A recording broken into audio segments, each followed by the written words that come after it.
होला बड़ी शुभ देह हाथ पर छपावल रामा।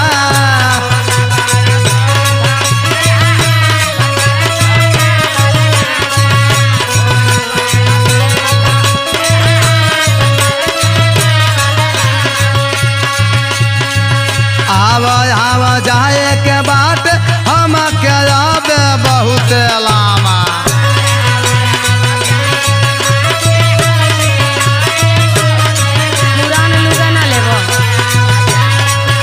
अब जवन दे एक बात दे दी होला बड़ी शुभ देह हाथ पर छपावल रामा। आव आव जाए के बाट हम के बहुत लामा लामा। और जाना तारू खंडा देव